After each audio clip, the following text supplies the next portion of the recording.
వద్దంటే వరి వేస్తాం. వ్యవసాయం అంటే అదొకటేనా? పంట మార్పు ఎందుకు కోరుకోం?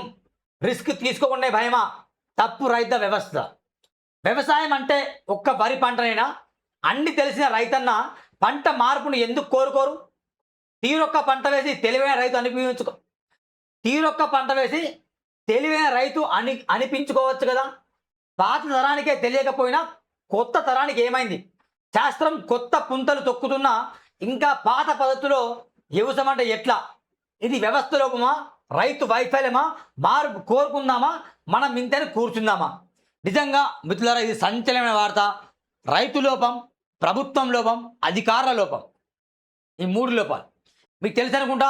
మొన్నటికి మొన్న ఏకంగా 3 సార్లు బియ్యం సరఫరా చేసింది రేషన్ కార్డు ఉన్న వాళ్ళందరికీ.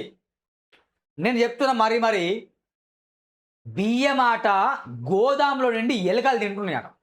అంత ఘోరాతి ఘోరంగా బియ్యం ఉన్నాయి తెలంగాణ రాష్ట్రం దగ్గర. సరఫరా చేసిన ఉడగట్లే. ఇక్కడ రైతులు విపరీతంగా పంట పండిస్తాను.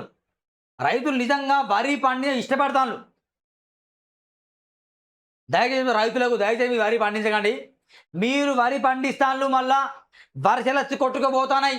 రైతులారా చేతులు జోడి చెప్తున్నా, మీరు వరి తినే మందమే పండించుకోండి. ఎక్కువ పండించినంత మాత్రాన బోనస్ 500 ఇస్తాను తప్ప నిజంగా మీకు నష్టపరాన్ని ఇవ్వట్లేదు.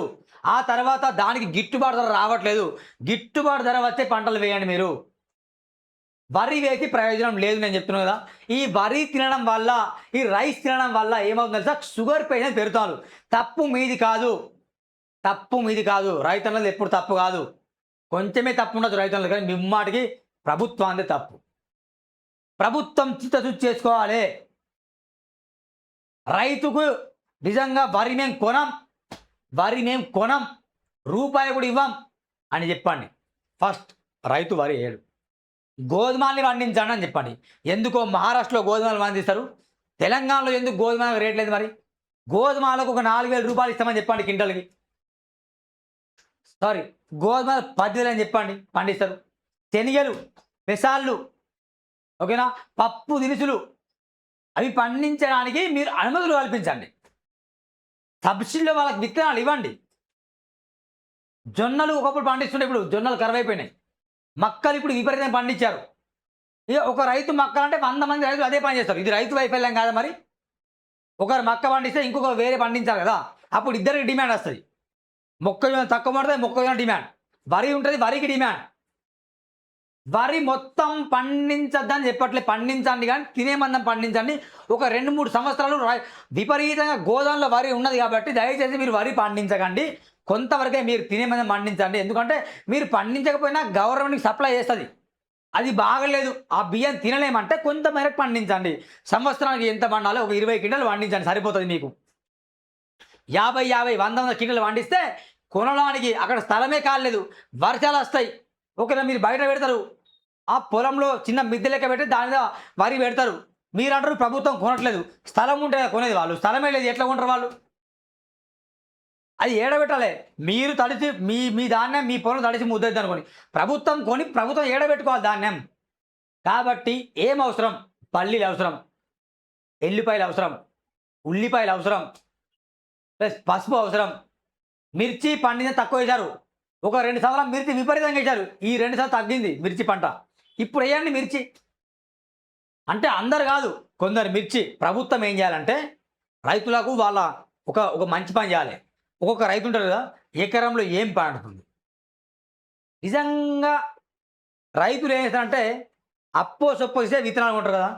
నిజంగా రైతు ప్రేమ మీరు ఏం చేయాలంటే ఆ పంటని, ఆ యొక్క భూమిని పరిశీలన చేయాలి. శాస్త్రవేత్తల రంగంలో దించేసి దాంట్లో ఏం పండుతుందని చూడాలి, టెస్ట్ చేయాలి, సాయిల్ టెస్ట్ చేయాలి. పామ్ అయితే పామ్ ఆయిల్ ఏది పండుతుంది అని ఒక టెస్ట్ చేస్తే ఏ రైతులకు ఏమేం విత్తనాలు వేయాలో మీరే డిసైడ్, అవే విత్తనాలు ఇవ్వండి. మీరు అదే పండిస్తేనే మేము కొంటామని చెప్పండి. ఒక పక్కన పత్తి, ఇంకో పక్కన మిర్చి, ఒక పక్కన శనగలు, ఒక పక్కన పెసాలు, ఒక పక్కన మక్క, ఒక పక్కన వరి. గ్రామంలో 100 రకాల పంటలు కనిపిస్తే అన్నిటికీ డిమాండ్ ఉంటుంది. ప్రభుత్వం సచ్చినట్టు మీ దగ్గరకు అయితే, మీ పొలాల దగ్గర అయితే లారీలు పెట్టుకొని కొనుక్కొని వెళ్తుంది. అందరు వరి పండిస్తే ఏం చేయాలి?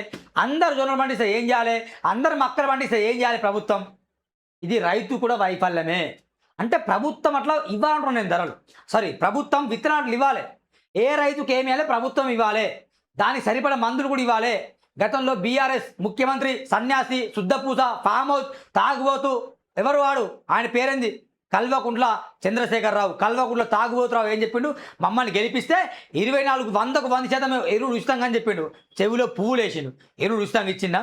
ఎరువులు వచ్చిన స్టార్ట్ అయింది. ఇప్పుడు యాప్లోకి వెళ్ళి బుక్ చేసుకోవాలట. ఈ ఎరువులు నిజంగా తగ్గించాలని, ఎరువులు లేకుండా ఎట్లా పంట పండించాలి అనే విషయం తెలియదు. ఏవోలు ఏం చేస్తాను, అగ్రికల్చర్ ఆఫీసర్లు ఏం చేస్తాను, వీళ్ళకి పని పట్టలేదా? అది వాళ్ళు ఏమైనా పని చేస్తాను మరి వాళ్ళు ఏం చేయాలి మరి? పరీక్ష చేయాలి, ఏ పంట పండించాలి, ఏ పంట పండించకూడదని ఒక నివేదిక సమర్పించాలి. ఆ రైతులకు కూడా ఉచితంగా ఇవ్వాలి.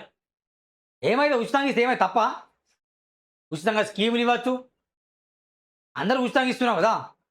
ప్రభుత్వ ఉద్యోగులు వేసే కింద పనిచేస్తే వాళ్ళకి జీతం ఇస్తాను నెల నెల, వీళ్ళకి కూడా జీతం, రైతులకు కూడా వాళ్ళు ఉచితంగా ఎరువులు, ఉచితంగా మందులు, ఇగో ఈ పంట పండించని చెప్పండి, వాళ్ళు పండిస్తారు బరాబర్, వాళ్ళు డెవలప్ అవుతారు కదా.